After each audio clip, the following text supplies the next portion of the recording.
vous ayez un choix à faire rapide, une situation de vie où il n'y a pas trop de temps.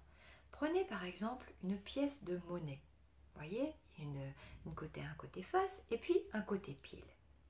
Faisons ce jeu. Pensez à quelque chose pour laquelle vous n'arrivez pas à choisir. Vous prenez votre pièce. Voilà. Moi, je vais réfléchir. Voilà. Vous l'avez? Ok. Vous prenez votre pièce et vous la lancez en l'air. Mais bien haut. Ok? Voilà. Lancez la pièce. Quand vous la suivez des yeux, qu'est-ce qui se passe? Vous espérez que ça soit ou le pile ou le face qui tombe.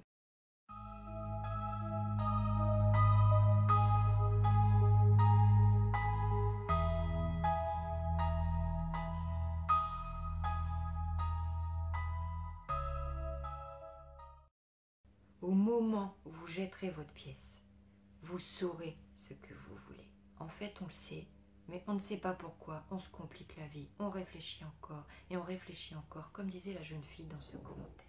Voilà pour le premier truc avec la petite pièce de monnaie pour l'urgence. Si on n'a pas de pièce de monnaie, imaginez, vous êtes dans un entretien d'embauche.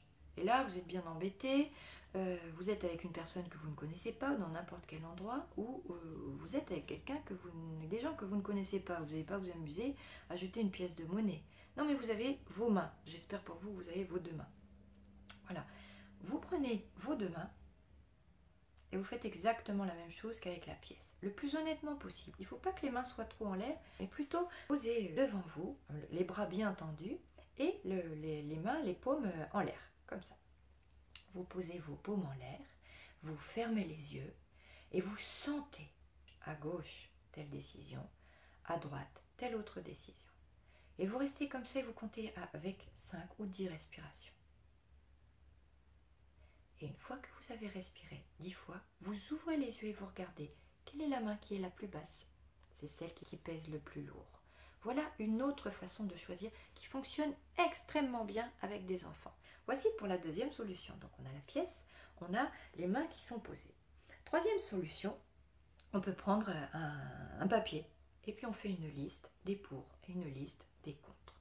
Il y a un moment où on va se rendre compte qu'on a une colonne qui est plus remplie que d'autres. Voilà. Et qu'est-ce qu'on fait si on est à égalité? Qu'est-ce qu'on fait si on a deux choix et qu'on est à égalité? Eh bien, une quatrième solution, c'est de trouver d'autres options. Parce que comme on disait tout à l'heure, une solution ou l'autre solution, c'est un dilemme, c'est pas un choix. C'est pas un vrai choix. Un vrai choix, c'est au moins 3.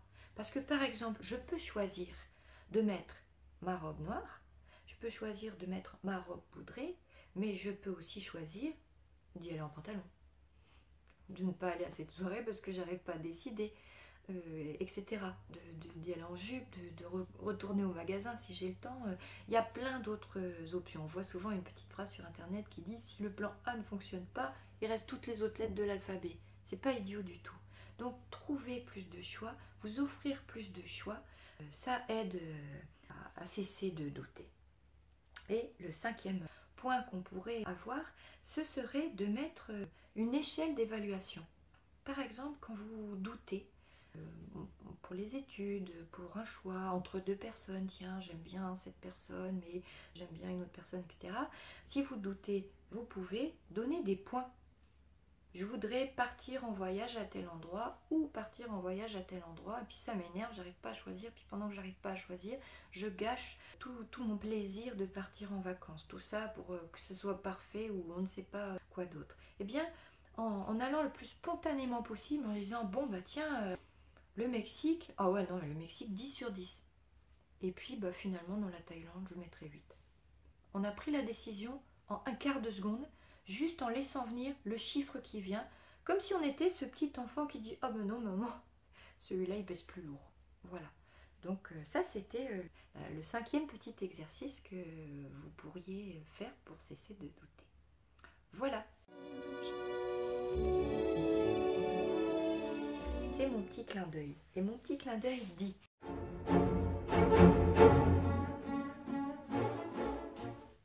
quand vous doutez.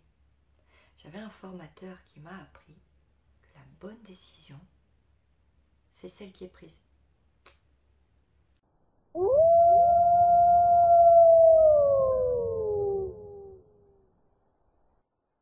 Ça veut dire que, au lieu de réfléchir, faites quelque chose. Passez à l'action. Au pire, vous aurez compris que vous vous êtes trompé et vous reviendrez en arrière ou de côté ou en inventant autre chose. Pour cesser de douter, pour cesser de réfléchir encore et encore, il faut poser des actions, même si c'est le plus petit pas possible pour la journée. En tentant quelque chose, effectivement peut-être on se plante. Moi, je suis une championne du monde du ratage. Voilà. J'ai tellement voulu être parfaite qu'il y a un moment dans ma vie où tout a explosé, tout est devenu nul et tout ce que j'ai essayé a raté. Et il n'y a que quand j'ai admis que tout ratait, que je me suis accordé le droit de me tromper. Parce que je m'étais rendu compte que pendant toutes ces années, je ne m'étais pas accordé le droit de me tromper.